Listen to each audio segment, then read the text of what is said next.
Salut, c'est Pauline de Pepperpot. Salut, c'est Julien.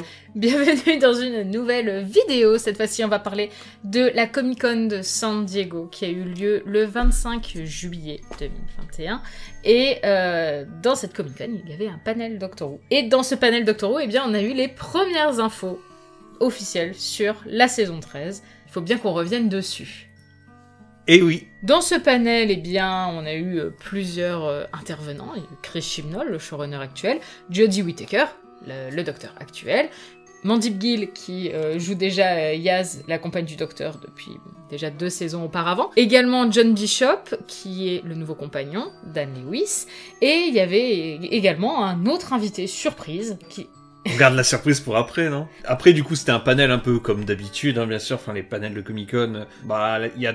Allez, 3/4 du temps où c'est juste oh là là, c'était bien de tourner avec les autres, oh, vous allez avoir des surprises, lui il a fait un prout sur le tournage, c'était rigolo. Ça parle vraiment de ça dans le panel, hein. Bon, à part ça, on a eu quelques photos promotionnelles. Une photo du coup du docteur avec Yaz et Dan, et puis une photo du personnage mystère dont on parlera tout à l'heure. Surtout tu l'affiches avec en flou, pour pas qu'on le voit tout de suite, parce que c'est une surprise. On a aussi appris, alors on le savait déjà via les leaks, on sait de qui il s'agit, mais donc on va pas parler des leaks ici, mais donc ils ont dit pendant le panel qu'il y avait des retours d'anciens méchants.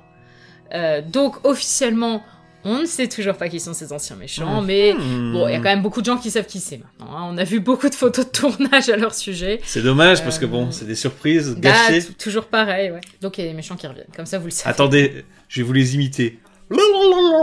C'est un crossover avec la soupe aux choux. Alors la principale information qui s'est quand même dégagée de ce panel, c'est le fait que Chris Chibnall... Ah oui, pardon, je précise quand même, on spoil, hein, parce qu'on l'a pas dit au début. Mais si vous voulez absolument rien savoir sur la saison 13, bah regardez pas cette vidéo. Déjà, pourquoi est-ce que vous avez cliqué dessus? C'est quand même bizarre. Mais donc oui, à partir de maintenant, ça va vraiment être des révélations sur un peu la façon dont s'agence la saison. Alors, c'est pas non plus des spoils monstrueux qu'ils nous ont donnés, mais il y a des news. Donc bref, je disais, la principale annonce du panel, c'est quand même le fait que cette saison 13, et ben en fait, ce ne sera qu'une seule et même histoire qui sera divisée en 8 parties du coup. Waouh! Il suffisait qu'on fasse une vidéo où on dit ah, Loki c'est différent de Doctor Who parce que c'est une histoire continue alors que Doctor Who c'est des épisodes séparés. Et là il y a Chris Chibnall qui arrive avec ses gros sabots et qui dit votre vidéo elle est déjà obsolète. Bah merci Chris. Après il faut voir aussi à quel point les épisodes se suivent parce que des fils rouges dans Doctor Who il y en a toujours eu. Donc là, ça va être très marqué. Là, je pense que ça va être très marqué, mais du coup, on pourra pas regarder les épisodes de façon individuelle, j'imagine. Bah, j'imagine que c'est ça que ça veut dire, en fait. Mais j'imagine bien un truc, justement, un peu comme Loki. Ce système de un fil rouge très important, où on peut pas regarder les épisodes séparément, mais où chaque épisode marque quand même une étape du récit. De toute façon, on va en parler... Plutôt qu'un film de 8 heures divisé en 8 parties, quoi. On voit très bien dans le trailer des images très différentes. T'as des images très futuristes. Ça se voit que les épisodes vont pas tous se ressembler. Et même quand on sait un peu les méchants qui reviennent... Pas trop ensemble, quoi. Bah ouais, on verra bien après.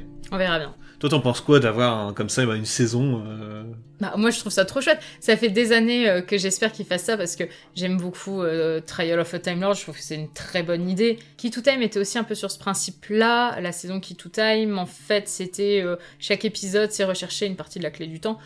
Mais en soi, les épisodes étaient quand même très séparés. Là où Trial of a Time Lord, toutes les parties tribunal, bah si t'as pas vu les épisodes avant, tu te demandes un peu ce que le docteur fout là. Après, ça reste quand même des épisodes très séparés quand même, au final. Si t'enlèves la partie tribunal, c'est...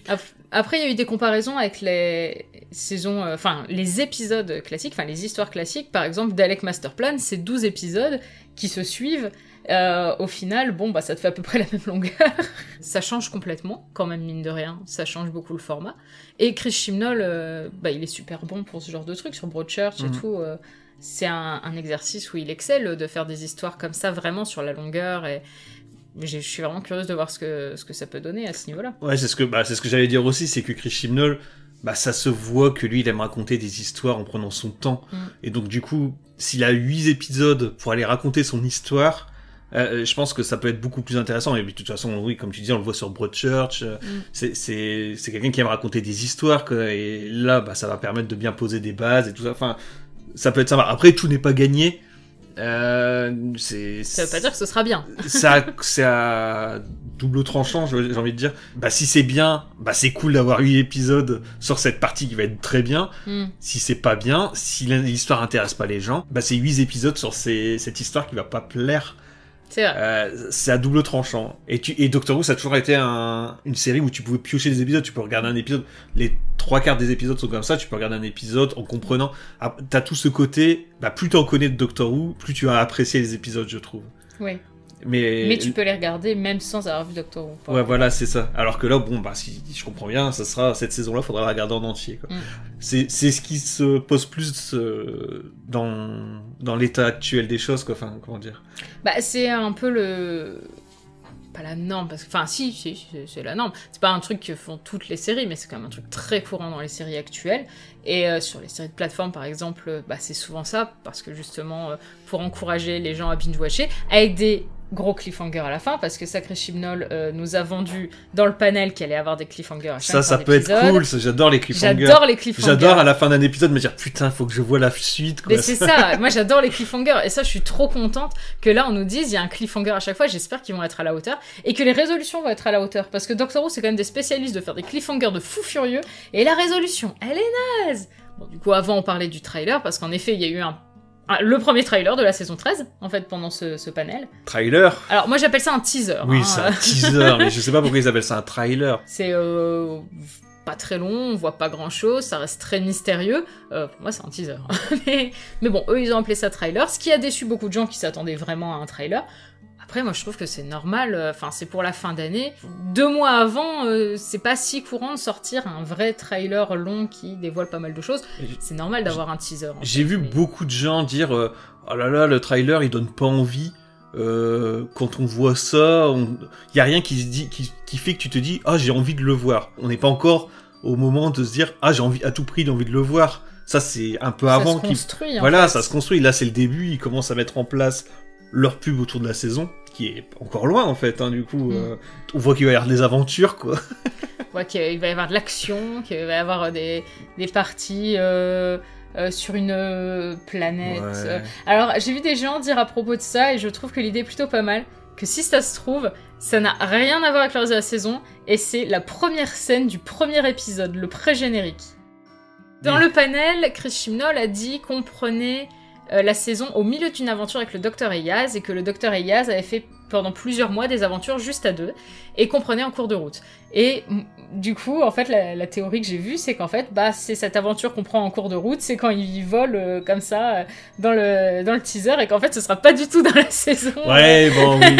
Après, là, on peut faire beaucoup de suppositions. Ouais, mais c'est une supposition qui m'a fait rire, alors je voulais la partager. Moi, j'ai vu, par exemple, des trucs où les gens disaient, ouais, elle sort de la fumée, c'est peut-être la matrice, quoi. On voit dans ses yeux des formes et tout ça. Tu regardes dans les yeux, enfin, moi, je regardais, du coup, mais sinon, c'est la caméra qu'on voit, je sais rien. Mais comme quoi, bah, y a quand même des choses à en dire de ah oui, ça. Oui. Parce qu'en fait, c'est vraiment que des images qui ne racontent pas grand-chose en soi, qui vont pas nous dire grand-chose sur la série, mais où c'est déjà vachement possible de commencer à faire des théories. Bon, après, c'est un teaser, on peut s'inventer plein de théories, bon, rien que sûr. sur un teaser. Mais c'est ça l'intérêt, de toute façon. Et puis, mais même il y a des personnes qui ont reproché qu'on ne sache rien sur les nouveaux personnages. Bah, c'est normal, découvrez dans la série, pourquoi est-ce que vous voulez savoir avant ? J'espère que ça va pas uniquement être ce genre de truc. Et puis j'espère aussi qu'ils vont pas attendre 3 mois avant de nous redonner quelque chose derrière, quoi. J'espère que maintenant ils vont, même sans donner des teasers et des trailers, peut-être des photos, tu vois, faire un peu tout le temps, quoi, comme ça permet de rester hypé sur cette saison qui arrive petit à petit, quoi. Ils ont essayé de créer un truc là aussi pour essayer d'entretenir la hype sur un certain temps. Il y a des fans qui ont vu qu'à la fin du trailer, à un certain petit moment, on voit écrit, vraiment difficilement lisible, le mot mystery. Et où, quand on va sur le site officiel de Doctor Who, /mystery, et ben on tombe sur une espèce de petit jeu de piste, c'est une ARG comme ça s'appelle. Bah, vous pouvez aller voir doctorwho.tv/mystery, et donc c'est un mot de passe à trouver. Ouais. Donc en gros, il n'y a pas grand-chose sur la page, il y a un petit texte, une photo et un mot de passe à trouver. Alors, dans le texte, il y a hidden, c'est ça ? Ouais, hidden. Caché. Avec un D majuscule, par exemple. Donc le D sert probablement à quelque chose. C'est écrit It starts 13 2.13.13 parce que c'est 1 heure. Ouais, ça ressemble beaucoup à un chronomètre. Ouais, un chronomètre. Est-ce que c'est un temps dans une vidéo, un temps dans un épisode? Il y a eu des gens qui ont trouvé que si on allait avec la version mobile, on voyait Fred dedans. Ah oui, alors ça c'est plus intéressant quand même, moi je trouve. En fait, quand on regarde dans le texte, on le voit pas sur téléphone. Et si on supprime enfin si on regarde dans le code, c'est écrit Fred. Fred, c'est le surnom de Romana. Enfin, le surnom de Romana, c'est quand on dit... C'est Romana qui dit dans Rebos Operation au docteur, appelez-moi Fred. Donc, il a commencé à avoir des théories selon quoi c'était le retour de Romana, machin. Peut-être, on ne sait pas, c'est bien, c'est des théories. Il y a aussi eu des gens qui ont fait des liens avec l'annonce de Dan en début d'année, après l'épisode de Nouvel An, où on nous dit à l'intérieur la couleur bleue sera importante pour vous, ainsi que la lettre D. Donc, comme le D en majuscule sur le site, donc les gens ont le chiffre 13. Le chiffre 13. Après, 13e Docteur, 13e saison, enfin, je veux dire... Ils mettent beaucoup l'accent sur 13 quand même, sur tout le long pour le moment. Mais c'est bien, je trouve, il y a vraiment un truc... un jeu, quoi. Enfin, il y a un truc là où... Et ça donne envie d'y participer. Mais ouais, envie de participer, ou même juste de voir comment ça évolue, quoi. Voir ce que les gens arrivent à trouver. Je trouve ça super cool comme principe. Si ça tombe, en fait, c'est juste un mec qui avait testé un truc, qui a écrit son prénom. Il s'appelle Fred, et il l'a laissé, et en fait, ils ont oublié de l'enlever. Mais c'est ça qui est marrant, quoi. Après, comme on l'a dit dans le panel, il y avait John Bishop qui était présent, donc le nouveau compagnon, Dan Lewis, qui a un accent à couper au couteau, ça va être compliqué à comprendre dans la série. Mais pour le moment, est-ce que tu as des attentes par rapport à Dan? Mais c'est rigolo parce que quand on l'avait vu, je pense que c'est le premier teaser où on l'avait découvert en fait, où il portait des trucs et tout. Enfin, et en fait, ça donnait vraiment une impression de ça allait être un mec, à quelqu'un de baraqué et tout. Et en fait, en l'entendant parler et tout ça, on dirait Jamie un peu plus vieux en fait, je trouve. Et pas écossais. Mais bon, il y a un autre accent, mais bon. L'histoire de l'accent au couteau. Mais c'est vrai que même dans la façon d'être et tout ça, c'est vrai qu'il m'a beaucoup rappelé Fraser Hines. Ça a l'air vraiment d'être un mec qui s'intéresse à beaucoup de choses et tout ça. Enfin... Oui. Il était là, il avait l'air de se réjouir de tout, d'être super content. Et puis c'est d'ailleurs Mandy Gill qui le dit dans le panel, que absolument pour tout, il était hyper content d'être là. Il était content de découvrir qu'il tournait dans des faux décors alors qu'il pensait que c'était des vrais tellement c'était bien fait. Et du coup, il est surexcité en parlant de ça. Et j'ai trouvé ça chouette. Ça a vraiment l'air d'être un chouette type. Et donc du coup, parce qu'on avait dit qu'on en parlait au début puis on n'a toujours pas parlé, il y avait l'annonce d'un guest mystère et tout ça. Ouais, un super méga guest. Waouh. Bon, moi la force, la BBC, je la connais. Je m'attendais à ce que ce soit un acteur que je connaisse pas du tout et qui apparaisse 2-3 fois dans la saison. Bah, j'avais raison. Je ne sais plus comment c'était formulé sur l'annonce, mais ça donnait envie que ça soit quelqu'un de plus connu quand même. Bah, disons que ça a provoqué beaucoup de déception chez certains fans, ce qui est pas cool pour le pauvre, c'est vrai qu'on n'a pas dit son nom, pour Jacob Anderson, qui est un acteur qui est connu pour Game of Thrones. Moi, à force, je suis vaccinée en fait. Moi, j'étais juste content, je suis pas ok. C'est moi, je suis anti-vax. Jean-Marie Bigard. Et je suis Jean-Marie. Je fais mon spectacle alors que j'avais dit que je résistais à tout le monde. Bon, bref. Donc, Jacob Anderson qui va jouer le personnage de... J'ai appelé Vinted. De Vinder. Vinder, c'est pas pareil. C'est comme Tinder. Mais sauf que c'est un mélange entre Vinted et Tinder. C'est pour trouver son âme sœur, mais en occasion, en fait. On ne sait pas grand-chose, on a juste une photo. Encore quelqu'un, pour l'acteur, en tout cas, encore quelqu'un de très enthousiaste. Ah ouais, il est trop content d'être là. Lui, t'as un rêve de jouer dans Doctor Who, hein. Ça se sent. Apparemment, il y a eu une bonne entente. Il a l'air d'être là à plusieurs épisodes. Bon, pour ce qui est du personnage lui-même, bah, c'est un peu plus des théories par rapport à leur réaction. Il a quand même laissé passer un indice assez gros. Et en gros, il a dit « my heart » avant de se corriger en disant « hearts » et en faisant mon cœur, mes cœurs. Et Jodie et Mandy se regardent en se marrant, et Chris Chibnall essaye de retenir un petit sourire. Il esquisse un petit sourire à ce moment-là. Ouais. Est-ce que Vinder serait un Time Lord ?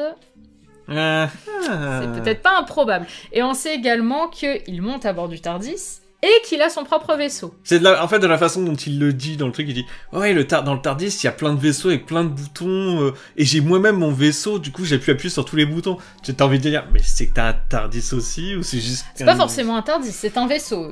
C'est un vaisseau. Il dit my ship. Mais si ça tombe c'est juste un gros troll en fait où il a dit t'as Christian il a dit tu dis Earths, comme si t'étais fan de... Enfin, comme les fans de Doctor Who pourraient dire, tu vois. Et les gens, ils vont tous croire que t'es un Time Lord, alors que ça aura rien à voir. J'imagine bien que la storyline va suivre Timeless Children, avec la recherche des origines du Docteur, de qui est le Docteur Who, ce genre de choses. Est-ce que cette saison de 8 épisodes qui se suivent vont parler du Timeless Child? Bah, j'imagine, parce que il faut quand même une intrigue assez consistante pour tenir sur 8 épisodes, et ça me paraît pas si déconnant. On voit un personnage de la Division dans Fugitive of the Judoon, et là, bah, il y a une petite similarité au niveau du col, assez loin, mais donc du coup, est-ce que ce serait ce fameux Vinder, un membre de la Division?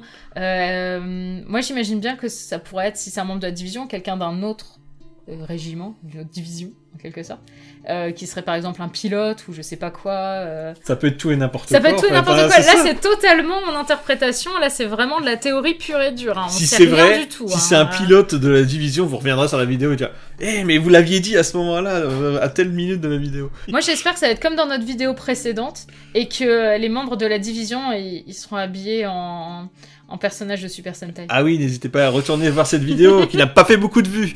Alors qu'on l'aime beaucoup, beaucoup, j'ai mis tout mon cœur dedans. La vidéo sur les spin-offs, elle est... on met pas dessus, je pense que ça rien. On la met à la fin, vous cliquez dessus à la fin. En plus, ça marche super bien, YouTube, il adore ça. Bon, et quand est-ce que ça arrive, Pauline? Toi qui sais tout. Later this year, ce qui ne veut rien dire. Alors bon, ils avaient déjà annoncé de toute façon que ça allait être fin 2021. Ça va être en automne. Le début, ça va être entre mi-octobre et mi-novembre. Parce que mi-novembre, c'est la dernière possibilité pour que ça finisse aux alentours du Nouvel An. Noël et Nouvel An tombent des week-ends. Et donc ça m'étonnerait qu'ils mettent un épisode à Noël et un épisode à Nouvel An. Je pense qu'il va quand même... Si jamais l'épisode spécial, c'est un épisode de Nouvel An, et je pense que ça va quand même se terminer 2-3 semaines avant. Donc moi, je parie sur fin octobre. Voilà, entre mi-octobre et mi-novembre. Pour Halloween. Bah, j'ai dit 31 octobre, on se revoit plus tard et vous verrez le 31 octobre. Allez, je parie le 24 octobre. Ah. Et vous? Hein? Qu'est-ce que vous en pensez? Ça sera quel jour? Eh bien, j'espère qu'on aura quand même d'autres news à se mettre sous la dent d'ici là. Mais, bien entendu, on va continuer à faire des vidéos, même s'il n'y a pas d'actu. On est toujours là, toujours fidèle au poste. Toujours là pour vous. N'importe où, quand vous voulez. Eh bien, n'hésitez pas à mettre dans les commentaires ce que vous pensez de tout ça, vous. Enfin, Dan, Vinder, Mandip Gill, John Bishop, Chris Chibnall, Doctor Who, Cyberman, Dalek, cabine de police. Non mais n'hésitez pas, hein, les commentaires sont là, ils sont toujours ouverts, toujours bienveillants, n'hésitez pas à écrire... bienveillant, ça dépend d'eux. Ah, ça dépend de vous, donc mettez un petit commentaire bienveillant, mais je vois pas pourquoi ils seraient malveillants. Parce que sinon ils se font bloquer. Les gens ici sont sympas. Allez, on se retrouve une prochaine fois. En attendant, soignez-vous bien. Attends, j'ai envie d'avoir une phrase à la fin, tu sais comme... Peace. Mais non, celle-là, elle a déjà été prise. Attends. En attendant, cueillez des coquelicots, tu vois, par exemple, ça c'est bien. Ok, bah, cueillez des coquelicots. Et Zoubi.